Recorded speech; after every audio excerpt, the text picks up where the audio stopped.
Takže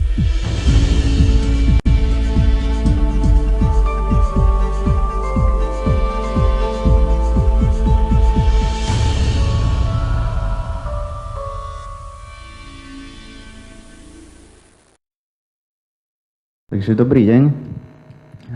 Srdečne vás tu vítam na týchto prednáškach pod názvom Fyzikálna trilógia.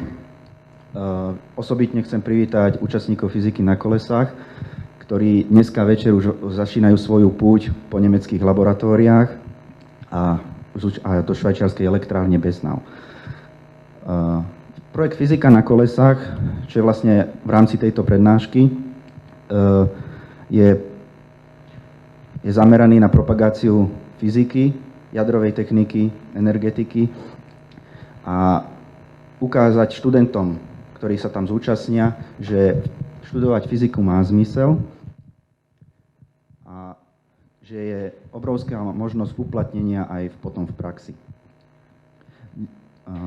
Chcem poďakovať aj organizátorom Ústavu jadrového fyzikálneho inžinierstva a partnerom Slovenským elektrárňam, ktorí podporili túto akciu. A dneska odznejú tri zaujímavé prednášky troch významných profesorov. A ja mám tu česť dneska privítať pána profesora RNDR Juliusa Krempaskera, doktora vied,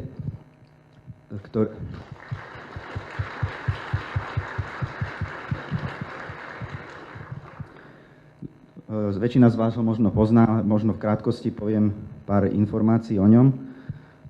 V roku 1949 študoval fyziku na Prírodovedeckej fakulte.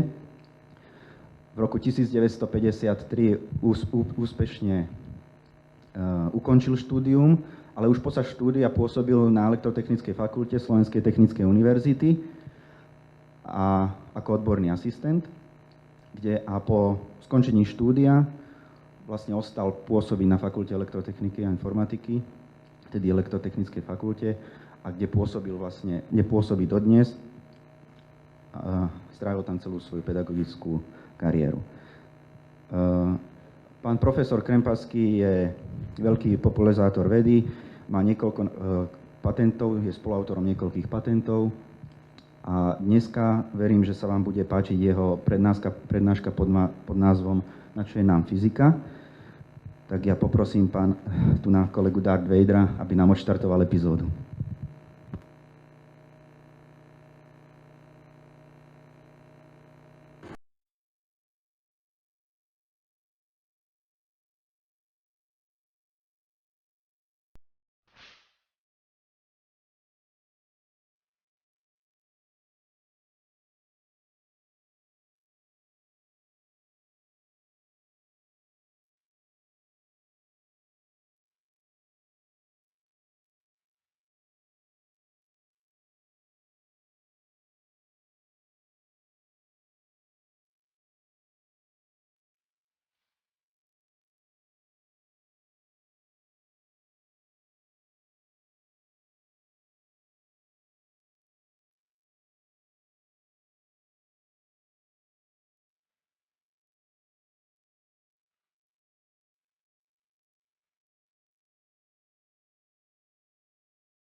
Vážení a milí prítomní, ja som poctený tým, že môžem vystúpiť ako prvý.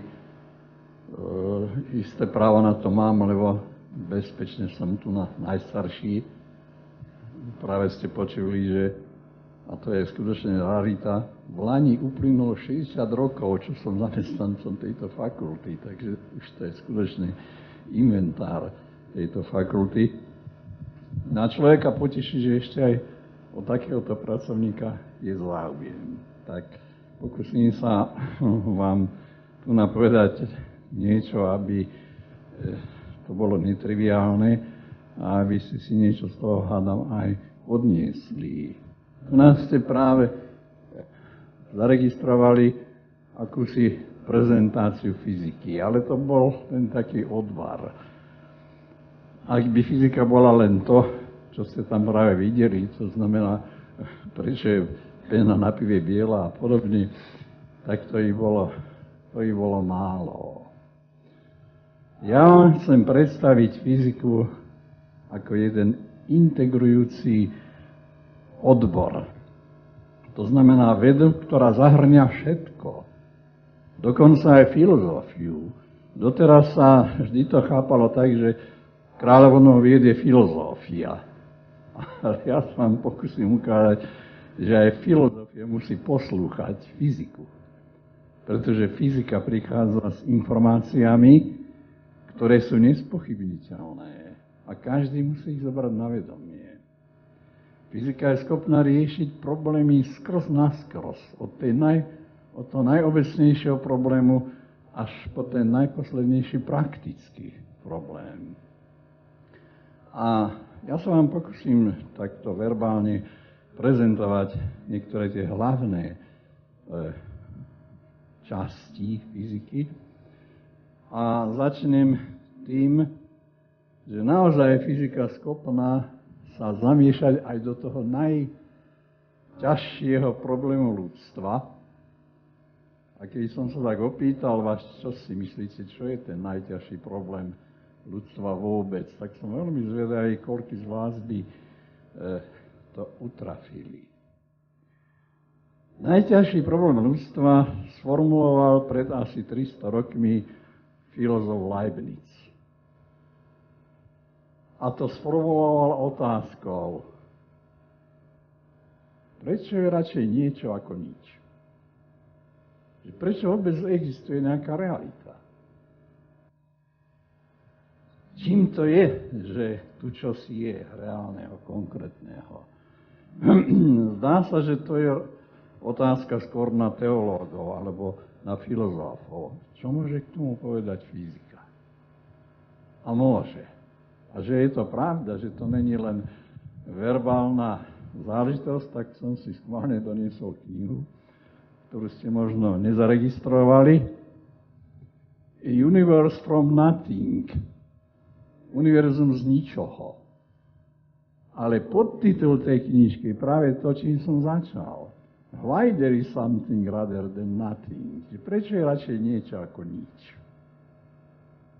A ten autor, známy popularizátor Krauss, na tých 250 stranách hľadá odpoveď na tú otázku a našiel. Tá odpoveď je veľmi zaujímavá, kratučká a iste vás prekvapí. Niečo je radšej ako nič preto, lebo nič je nestabilné. Tak iste je to veľmi prekvapujúca odpoveď a chce to zrejme nejaký komentár. Pokúsim vám troška objasniť, ako treba sa v tom zorientovať. Že problém okolo toho nič je dosť komplikovaný a ukazuje sa, že nie je nič ako nič. A my v podstate rozlišujeme dva typy tohoto fenoménu. Čiže, tak troška slangovne povedané, rozoznávame dve ničoty. Jedna z nich je tá, ktorú by sme mohli prirovnať tomu, čo vlastnia bezdomovci. Tí naozaj nemajú nič. To je totálna matematická nula. No. A s týmto nič sa asi naozaj nič urobiť nedá. Takže zrejme sa tu nebude jednať o také nič. Ale je aj druhý typ ničoho. A to je typ, ktorý vzniká tým, že nejaká realita je vo vnútri perfektne kompenzovaná. Napríklad, ja mám vo vrecku 1000 eur. No, bodaj by som teda mal. Ale súčasne som aj dlžný banke 1000 eur, tak čo mám? Mám 1000 minus 1000, to je 0. Čiže je to nič. Ale je to iný druh ničoty ako to prvé. A o tomto nič sa dá dokázať, že je nestabilné. To je veľmi zaujímavá vec, že dokonca aj matematicky by som mohol dokázať, nebudem vás s tým zdržovať, ale nebol by to problém, nemám ani kredu, ani tabulu, že keď v podstate tohoto fenoménu je naozaj niečo také, že je to perfektne vykompenzované, a za chvíľu poviem, že naozaj to tak vyzerá, tak potom možno matematicky dokázať, že to nič je nestabilné. To znamená, ak sa objaví nejaká malá fluktuácia, nejaký malý podnet, tak ten podnet sa nezlikviduje sám, ale začína narastať, začína zväčšovať, až to destabilizuje a nakoniec sa ukáže realita. Poviem radšej príklad fyzikálny. Viete dobre, že materiály niektoré môžu byť také, že vykazujú magnetizmus a niekedy nevykazujú magnetizmus. Napríklad feromagnetizmus. Ten je len do istých teplot. Pri istej teplote on sa stráca. Prečo? Lebo tie drobné magnetiky vnútri sú perfektne vykompenzované. Oni sú tak chaoticky rozmiestnené, že navonok generujú nič. Čiže materiál nevykazuje nejakú realitu. Ale keď znižujeme teplotu, prídeme na istú hladinu, ktorá má aj svoje pomenovanie, je to akási kritická teplota. Zrazu toto nič sa stane nestabilným a všetky tie drobné elementárne magnetiky sa zorganizujú a vznikne nenulová magnetizácia a ferromagnet funguje ako realita. On pôsobí ako magnet. Čiže z ničoho sa vygenerovalo čosi, čo je reálne, merateľné a užitočné. Tak takto nejak sa dá modelovať aj čosi, čomu fyzika hovorí dnes fyzikálne vákuum. Že fyzikálne vákuum není prázdnota. Je to síce návonok prázdne v tom smysle, že nepôsobí na naše zmysly, nevidíme to, necítime to, ale zrejme sú tam prítomné akési entity, ktoré sa vzájomne asi kompenzujú. A súčasné poznatky fyziky sú v tomto smere šokujúce. To je neuveriteľné, k čomu dospela fyzika v tomto smere. Ukázalo sa, že v samotnom suteréne toho nášho vesmíru existuje akási vákuová energia, tmavá energia, ktorá podľa výpočtov by mala mať nesmierne veľkú hodnotu, ale to, čo meráme, je o 120 rádov menej. Čiže fyzici, keď sa pokúšajú vypočítať hustotu tej energie, tak získavajú výsledok, ktorý sa od nameranej hodnoty líši o 120 rádov. To je najhorší nesúhlas, aký vôbec kedy sa podarilo komusi v histórii dosiahnuť. A z toho majú fyzici dneska ťažkú hlavu. Weinberg ako najznámejší fyzik v súčasnosti ten hovorí, že tento problém to je veľká rybia kosť, ktorá sa zastokla fyzikom v hrdle a nevedia, čo s tým. Tá energia musí byť čímsi vykompenzovaná, ale vykompenzovaná na 119 rádov. Na 119 rádov s presnosťou musí byť vykompenzovaná a sú výpočty, že keby to bolo nie na 119, ale na 118 rádov, tak nie sme tu, nesedíme tu. Čiže je to strašné, delikátne, strašné, šokujúce poznanie. A toto nevygenerovala ani fyzika, ani filozofia, ani teológia, to vygenerovala fyzika. A nad tým sa teraz fyzici trápia, s tým sa samozrejme trápia, čo s tým a jak sa to ďalej bude vyvíjať. Ale vidíte, že tá fyzika sama o sebe, to je čosi nesmierne vzrušujúce. To je niečo tak príťažlivé, tak vzrušujúce, že naozaj fyziku treba považovať za vedu vied. Tak to je náznak toho, že fyziku treba chápať ako predmet, ktorý integruje všetko naše poznanie o celom tom vesmíre. To je tá jedna časť fyziky.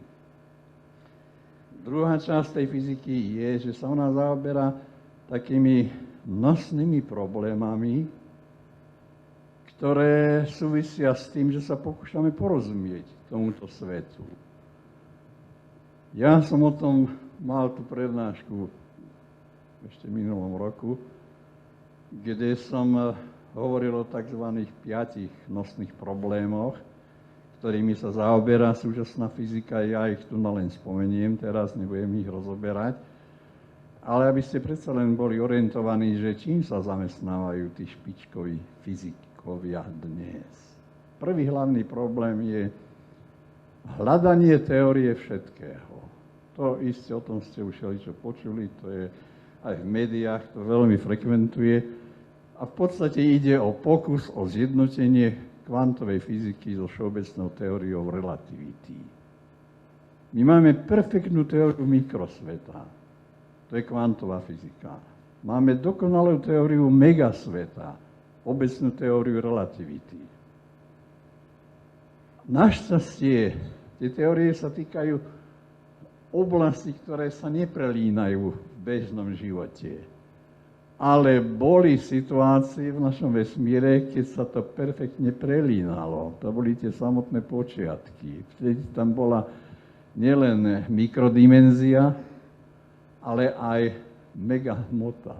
Celá hmota vesmíru, tých 10 na 53 kilogramov tam bolo sústredených do elementárne malého objemu, tak tam figurovala aj obecná relativita, aj kvantová fyzika. A chcelo by to unitárnu teóriu. A tu fyzici hľadajú. Už sa zdalo, že sme na dobrej ceste, takzvaná teória strún, potom teória superstrún, ako keby už viedla k takej teórii všetkého. Najnovšie začína vládnuť v tomto smere určitá skepsa a už spomínaný fyzik Weinberg dokonca napísal, je otázka, či vôbec takáto teória existuje. Či vôbec je možné nájsť nejakú obecnú symetriu, ktorá by mohla byť základom takejto teórie. Tak to je taký prvý nosný problém. Druhý nosný problém je kompletizácia častíc a síl. Fyzikovia vytvorili senzačný model, ktorý sa nazýva štandardný model síl a častíc. A tento model perfektne funguje, len tam chýbalo ešte jedno ohnívko. A to ohnívko, ako viete, sa nazývalo Higgsov bozón. A kvôli tomuto Higgsovmu bozónu sa v Ženeve, v Cerne, vyprojektoval najväčší prístroj, aký vôbec kedy sa na Zemeguli vyprodukoval. To je ten obrovský urýchlovač LHC. 100 metrov pod zemou, 27 kilometrov dlhý. Stálo to okolo 20 miliard dolárov s jediným cieľom dolapiť Higgsona. Ten Higgson dostal pomenovanie božská častica, tak sa pátralo po nej. No a veľmi sa čakalo na výsledok. Ten výsledok prišiel, ale nie v takej nejakej jednoznačnej verzii, ako tomu bolo napríklad pred pár rokmi, keď sa hľadali tzv. Webozóny. Webozóny to boli tiež také fantastické predstavy fyzikov, ktorým málo kto veril, ale keď sa objavil, tak bolo z toho svetové halo a okamžite bola Nobelová cena. Pred rokom, ako ste iste zaregistrovali, sa dostali z CERNu správy, že s určitou pravdepodobnosťou ten Higgson sa podarilo potvrdiť. Ale není to absolútna istota a preto ešte ani Nobelová cena za to nebola a preto je nejak relatívne ticho okolo toho. Ale zdá sa, že treba tomuto objavu veriť, pretože keby to pravda nebola, tak je to tragédia. To nie len, že by svet stratil 20 miliard dolárov, ale rozvyklala by sa teória, na ktorú sú fyzikovia dosť pyšní, pretože by bolo treba hľadať iné varianty vysvetľovania. Zdá sa, že všetko je v poriadku a že po nejakom čase už sa o Higgsone bude hovoriť práve s takou istotou, ako sa dneska hovorí o Webozónoch. To už dneska není problém, oni naozaj sú, existujú, podobne. Tak to je ten druhý problém. Tretí problém, ktorý zamestnáva fyzikov, je správna interpretácia kvantovej fyziky. Kvantová fyzika je teória mikrosveta. A tam sme v strašne zaujímavej situácii. Keď sa Feynmana, to je slávny fyzik, už nežije, pýtali na prednáškach, či je pravda, že Einsteinovej obecnej relativite rozumie len 13 ľudí na svete, tak povedal, možno, že ich je aj viac, ale jedno viem iste, kvantovej fyzike nerozumie nikto. Ani on sám. Pretože kvantová fyzika generuje fenomény, ktorým ľudský rozum není schopný porozumieť. Ja sa k tomu ešte dostanem, aj keď vydržíte chvíľu. Tak to je druhý problém. Ako nájsť konkrétnu a zmysluplnú interpretáciu kvantovej fyziky tak, aby sme rozumeli aj takýmto fenoménom, ako dneska pozorujeme. Tretí problém, to je tiež veľmi vzrušujúci problém. A to je problém, ktorý patrí viac do filozofie ako do fyziky, dokonca viac ešte do teológie. To je tzv. Antropický princíp. Formuloval ho najlepšie pravdepodobne jeden slávny fyzik Wheeler, ktorý konštatoval, že nie človek je adaptovaný na vesmír, ale vesmír je adaptovaný na človeka. Čiže vesmír bol naprojektovaný na to, aby tu bol život a človek. A kvôli tomu sa stanovili také a také zákony a také riadiace konštanty. A keby tieto konštanty boli len troška iné, tak nie sme tu. Toto už dávno vyjadril Einstein tou slávnou vetou, že kto vie, či Pán Boh, keď kreoval tento svet, mal nejakú inú alternatívu. Či on nemusel stvoriť len ten akurátny, ten náš svet. Pretože keby bol troška iný, tak nie sme tu. Ja som o tom dosť podrobne spomínal minulé, ale predsa len spomeniem jedného toho riadiaceho činiteľa, ktorý je k vám všetkým veľmi blízky, náboj elektrónu. Každý z vás perfektne vysype 1,6 na minus 19, že? A keď počítame príklady na tabuli, tak si povieme, no s desatinkami sa nebudeme hrať, tak nie 1,6 10 na minus 19, ale 10 na minus 19. Keby sme to naozaj mohli urobiť, tak zlikvidujeme všetko. Celú biofyziku, celú biochémiu, celý život, to by zmizlo. Čiže ten náboj elektrónu nemôže byť ani trošička väčší, ani trošička menší, ak to tam má fungovať.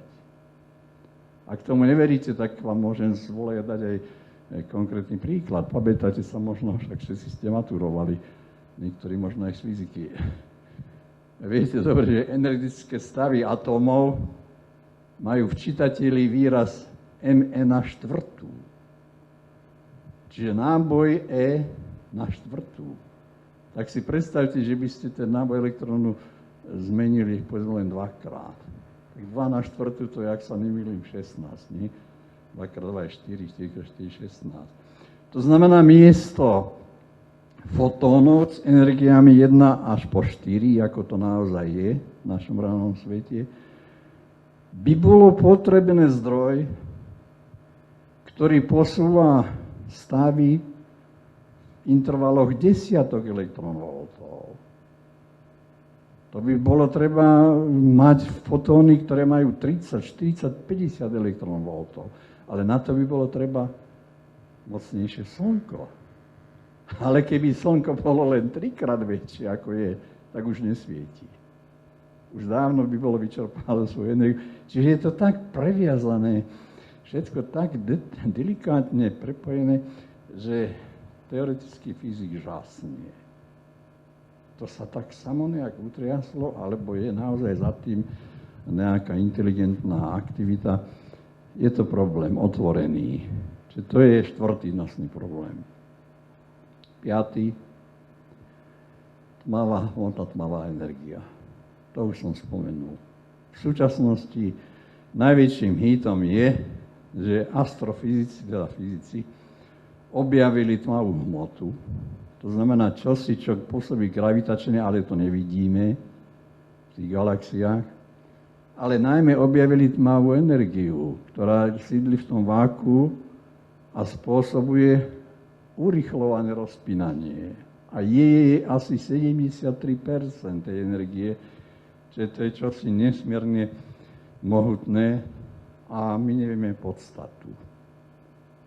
Ani tmavej energie, ani tmavej hmoty, ani tmavej energie. Pokiaľ ide o tú tmavú hmotu, tam sa súdi, že by za ňu mohli byť zodpovedné akési častice, ktorým tento spomínaný Feynman a spolu s inými už dali aj meno. A podľa práce o prášku by sa mali nazývať, že tým pádom by sa vyčistila táto chýbajúca oblasť. A práve ten urychľovač v CERNe by mal potvrdiť existenciu týchto záhadných častíc, ale zatiaľ je ticho. Zatiaľ sa nič takého nestalo, takže otázka podstaty tmavej hmoty zostala stále záhadná. A pokiaľ ide o tmavú energiu, tam je to ešte horšie. Tam naozaj nevieme s tým nič urobiť, pretože najväčšou záhadou tej tmavej energie je, že pôsobí antigravitačne. Čiže to není normálna hmotnosť, ako sme zvyknutí, čo sa vzájomne priťahuje, ale naopak to rozpína. A spôsobuje, že náš vesmír sa rozpína so zrýchlením a skončí raz. Už ani nie v Big Bangu, ani nie v Big Crunchi, ale v Big Ripe, v roztrhnutí. Náš vesmír sa roztrhne. Taký osud čaká. Nás starých už nie, ale ani vás mladých môže nás ubezpečiť, pretože to sú miliardy rokov, ktoré ešte to slnko bude tu a svet bude ešte fungovať takto. Ale taký je scénar. Tak to je tých 5 nosných problémov. A teraz troška o tom, čo praktického fyzika pre nás robí. Na čo je potrebná fyzika? Tak nebudem vymenovať tie bežné veci, kde konkrétne vidno, aha, to je fyzika, to sú fyzikálne prístroje, to sú fyzikálne tieto technológie a podobne. Ale spomeniem 2 fenomény, ktoré nás šokovali a šokujú a s ktorými z hľadiska interpretácia si naozaj nevieme rady. Ale čo je dôležité, už sú na pracovných stoloch. Už sa na základe nich projektujú nové prvky, nové elementy. Tieto dva fenomény sa nazývajú princíp superpozície a entanglement. To je cudzie slovo, anglické teda všelijako prekladajú, to je také nejaké vnútorné prepojenie. Ja sa pokúsim troška objasniť jedno aj druhé. Princíp superpozície je niečo, čo kedysi nás, keď sme študovali ešte v minulom storočí, dokonca v minulom tisícročí, trápili naši učitelia na skúškach, ako znie princíp superpozície. A študent musel vysypať, keď je častica, keď sa môže nachádzať častice v stave opísanom funkciou psi 1 a súčasne, alebo inokedy aj v stave opísanom funkciou psi 2, tak potom sú možné aj stavy, ktoré sú lineárnou kombináciou. To znamená stav psi rovné nejaké a krát psi 1 plus nejaké b krát psi 2. To je matematická záležitosť. Schrödingerová rovnica to dovoluje. Každý to bral ako matematickú raritu, nikto tomu nepripisoval nejakú vážnosť. Až v súčasnosti sa ukázalo, že to má úžasné reálne a praktické dôsledky s ohľadom na tzv. Spin. Spin si Sedliak predstavuje ako akýsi rotačný moment, pravda? No a ukazuje sa, že on môže vzhľadom na nejaké vonkajšie sily vykazovať len dve polohy. Spin hore, spin dolu. Tak to aj funguje v praktických aplikáciách, tých spintroniky a podobne. No ale podľa princípu superpozície, keď je možný taký stav a taký stav, tak potom je možný aj každý stav medzi týmito stavmi. Čiže lineárna kombinácia týchto stavov. A tých je nespočetne mnoho. A keby to bola realita, tak sa nám tu zrazu objaví nesmierne množstvo ďalších situácií, ako rozšíriť povedzme našu pamäť, ako zakodovať ďalšie informácie, keby sa podarilo tieto stavy aj detegovať. Ukazuje sa, že s istým obmedzením to ide. Že na tomto sa pracuje a vo výhľade sú tzv. Kvantové počítače, ktoré budú s týmto narábať. Tam už nebudú fungovať bity, ale tzv. qubity. A takéto počítače by mali mať isté prednosti. Mohli by urýchlovať výpočty, ale je to hodne komplikovaná problematika. Nás môže tešiť, že aj na Slovensku sa v tomto smere dosť intenzívne pracuje vo Fyzikálnom ústave v akadémii, tam pán doktor Bužek rozvíja túto oblasť a myslím si, že na slušnej úrovni.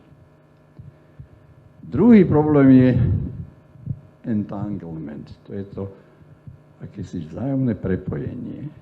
To je niečo, čo šokuje súčasnú vedeckú komunitu, pretože sa tam stretávame ako keby s narušením fundamentálnych princípov, dokonca s narušením Einsteinovho princípu o šírení informácií maximálnou rýchlosťou, rovnou rýchlosti svetla. O čo tu ide? Je to dosť ťažká problematika a naozaj to sa vyučuje len tuto u susedov na špecializácii teoretická fyzika na Matematicko-fyzikálnej fakulte, ale v takom laickom zobrazení si to môžete predstaviť takto. Zoberieme fotón, ktorý vo všeobecnom prípade predstavuje kmitanie elektromagnetického poľa, a to meniace sa v priestore. Čiže ten vektor E a vektor B, ak by menili svoju polohu a ten fotón sa takto šíri. My ovšem vieme tento fotón rozštiepiť na dva, ktoré vykazujú kmitanie v navzájom kolmých smeroch. Hovoríme potom, že sú to lineárne polarizované fotóny. Na tom by nič zvláštne nebolo, ale sa zistilo, že tieto dva fotóny sú vzájomne zvláštne prepojené. Oni o sebe vždy vedia všetko a všade a vždy. ak pošleme jeden na jeden koniec sveta a druhý na druhý koniec sveta a nejaký zlomyselník nám tamto zmení tú rovinu polarizácie, čo sa dá urobiť experimentálne, ten druhý okamžite zareaguje. A zmení svoju rovinu polarizácie tak, aby bola kolma. Čiže oni vedia o sebe. Jak sa to realizuje, tento poznatok? No šírením nejaké informácie, ale nekonečnou rýchlosťou. To ale sa priečí Einsteinovej teórii o maximálnej rýchlosti svetla. Ale ono to funguje. Najnovšie sa dokázalo, že to funguje na 124 km. Že boli experimenty, ktorými sa to preveruje a zisťuje sa, že naozaj to funguje. Tak tu sa otvárajú nové obzory z hľadiska informatiky. Tu nás sa generujú nové myšlienky o tom, jak bude to možné využiť v praxi. Bude možné, povedzme, okamžite generovať, ak sa nám to podarí absolvovať, alebo urobiť nie pre dve častice, ale povedzme pre systém častíc, tak sa nám podarí okamžite vytvoriť kópie čokoľvek nekonečnou rýchlosťou a kdekoľvek vo vesmíre. Na tom sa pracuje. Už sa publikujú výsledky, kde sa tento fenomén objavuje v prípade viacero častíc, nielen dvoch, ako som práve spomínal. Tak ten entanglement teda začína byť veľmi vážny a zrejme vás mladých, ktorí sa rozhodnete živiť fyzikou, aj keď môžem vás ubezpečiť, že o mnoho ľahšie živobytie je ísť niekde do banky alebo do iného rezortu, nie práve do fyziky, ale môžem vás ubezpečiť, že nie je to krajšie zamestnanie, ako je pracovať vo fyzike. Takže nevyhýbajte aj týmto smerom a vidíte, že tu šance sú. To znamená, vôbec nie sme v situácii, jak sa ona vykryštalizovala pred nejakými vyše 100 rokmi, keď prezident Francúzskej akadémie, tuším D'Alembert to bol, prehlásil. Fyzika už je hotová veda, tam už není čo robiť, všetko je už známe. A dokonca v praxi to aj tak sa stalo, že mladého Plancka odhovárali od štúdia fyziky. Tomu radil jeho strýko fyziky, že preboha nejdeš študovať fyziku, veď tam bude nezamestnaný. A ten Planck, ako viete, iste nielen, že dokázal, že vo fyzike je ešte toho mnoho čo robiť, ale dokázal, že fyziku treba budovať úplne od znova. Pretože všetko, čo sa dovtedy robilo v fyziky, bolo vadné, chybné, pretože sa nerešpektovala kvantovanosť, kvantový svet. Tak dnes už si nikto netrúfne povedať, že fyzika je hotová, ukončená veda a z toho, čo som povedal, vidíte, že naozaj tu sú nové a nové obzory a čo všetko nás ešte, teda vás, mladých, ešte čaká, to treba s napätím očakávať. No, možno spomenúť ešte aj ďalšie aplikácie, ktoré sú menej fyzikálne. Ja spomeniem len jeden taký nový rodiaci sa odbor. Keď si čítate ponuku kníh, aj včera náhodou vo Physics Today, keď pozeráte, zistíte ekonofyzika. Kniha 300-stranová o ekonofyzike. Čo fyzika do ekonomie? Čo fyzika do manažmentu? A odpoveď je asi takáto. Keď dneska si inžinieri alebo nejaký výskumný tím položí akúkoľvek otázku týkajúcu sa megasveta, to znamená vesmírnych letov a podobne, tak povedia, no vyštartujeme z Einsteinových rovníc všeobecnej teórie relativity. Keď hľadáme riešiť problémy okolo mikrosveta, tak povieme, no vyštartujeme zo Schrödingerovej rovnice. Ale ekonóm, keď ide riešiť problém osudov nejakého podniku, nejakého závodu, tak nemôže začať, vyštartujeme z takej alebo onakej rovnice, pretože taká rovnica není. To je iný svet. To je svet, kde už sa zamiešal do procesov aj inteligentný činiteľ so slobodnou vôľou, ten môže aj škodiť, aj pomôcť a podobne, tak tam není. A ukazuje sa, že aj to sa dá preklenúť. Už sa dneska sformulovali akési základy na základe veľmi obecnej definície systémov, ktoré vykazujú akési spoločné znaky a tam možno naformulovať takéto fundamentálne rovnice a tie sa začínajú rozvíjať. A tým sa formuje aj veda, ktorá už oficiálne používa názov ekonofyzika. Takže aj v tomto smere sú šance pre uplatnenie. Takže fyzik, keď skončí fyziku, absolútne nemusí mať obavu, že bude nezamestnaný. Sa uplatní kdekoľvek, v akomkoľvek odbore, pretože, a tým by som zakončil ako vždy v každej mojej prednáške, ukazuje sa, že v súčasnom svete už bez fyziky to nejde nikde. Ani vo fyzike, ani v prírodných vedách, ani v humánnych vedách, ani vo filozofii, ba ani v teológii. Aj teológom, keď občas prednášam, tak im hovorím, pokiaľ nebudete študovať aj fyziku, tak celá vaša teológia to budú len verbálne ľapotania v stratosfére. To sa musíte oprieť o fakty, ktoré tu generuje fyzika a potom budete môcť ako argumentovať pre takú alebo onaký pohľad na veci. Tak ja by som na tejto úrovni skončil. Ja vám ďakujem, že ste počúvali. No a ak bude čas ešte na nejaké otázky, nech sa páči. Pokiaľ budem vedieť, tak vás.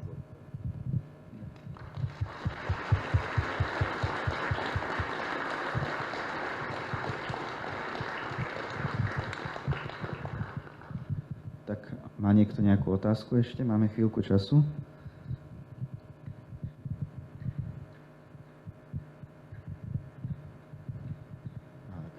Ak nie, tak ja srdečne vám poďakujem a pán ešte Vader vám odovzdá taký malý darček, ktorý sme si pre vás pripravili.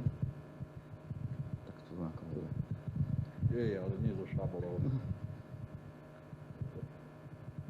Takže ďakujem ešte raz veľmi pekne. To naozaj pre mňa? Ďakujem pekne. Tak to bude suvenír. Krásne. Ďakujem pekne.